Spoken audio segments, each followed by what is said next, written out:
اعوذ باللہ من الشیطان الرجیم بسم اللہ الرحمن الرحیم۔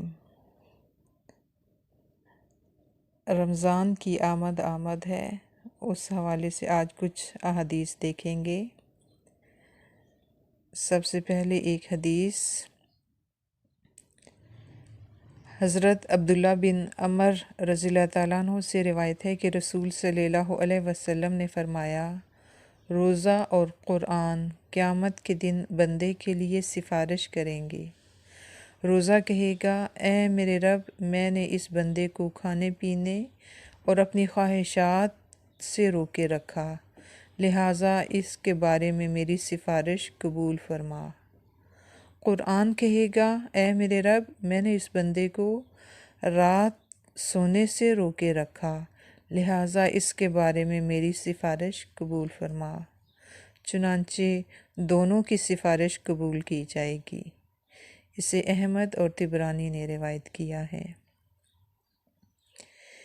اسی طرح سے صحیح مسلم میں ایک روایت آتی ہے کہ حضرت ابو ہریرہ رضی اللہ تعالیٰ عنہ کہتے ہیں کہ رسول صلی اللہ علیہ وسلم نے فرمایا، اللہ عز و جل فرماتا ہے کہ ابن آدم کا ہر عمل اس کے لیے ہے سوائے روزے کے۔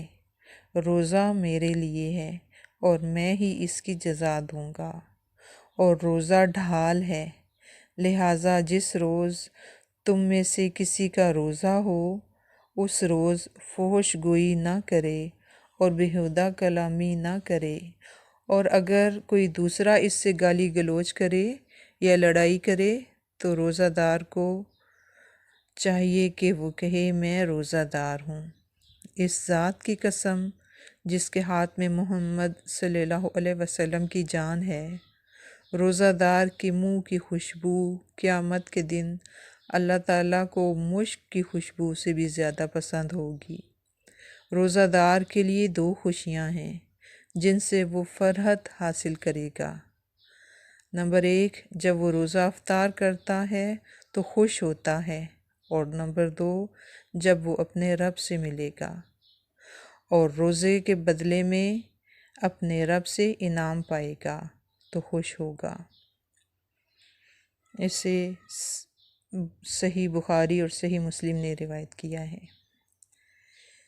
اسی طرح سے صحیح بخاری اور صحیح مسلم میں ایک اور روایت ہے کہ حضرت سہل بن سعد رضی اللہ تعالیٰ عنہ کہتے ہیں کہ رسول صلی اللہ علیہ وسلم نے فرمایا، جنت کا ایک دروازہ ہے جس کا نام ریان ہے، جس سے قیامت کے دن روزہ دار گزریں گے، ان کے علاوہ اس دروازے سے کوئی دوسرا نہیں گزرے گا۔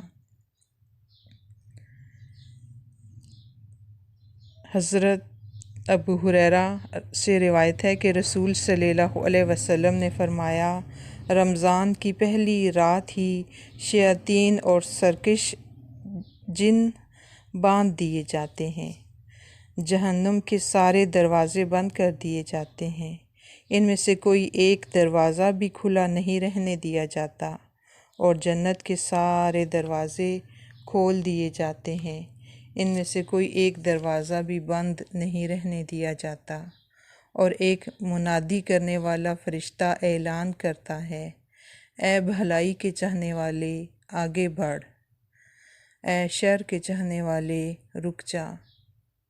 اور ہر رات اللہ تعالیٰ لوگوں کو جہنم سے آزاد کرتے ہیں۔ اسے ابن ماجہ نے روایت کیا ہے۔ ابن ماجہ میں ایک اور روایت ہے، حضرت جابر رضی اللہ تعالیٰ عنہ سے روایت ہے کہ رسول صلی اللہ علیہ وسلم نے فرمایا، اللہ تعالیٰ ہر روز افطار کے وقت لوگوں کو جہنم سے آزاد کرتے ہیں۔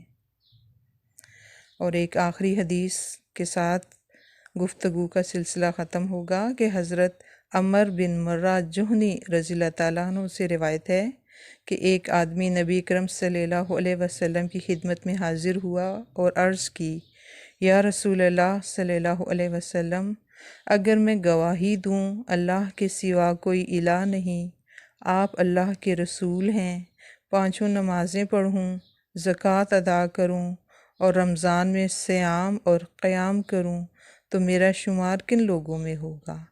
آپ صلی اللہ علیہ وسلم نے ارشاد فرمایا صدیقین اور شہداء میں۔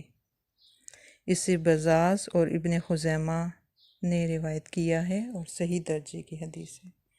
وآخر دعوانا ان الحمد للہ رب العالمین۔ السلام علیکم ورحمۃ اللہ وبرکاتہ۔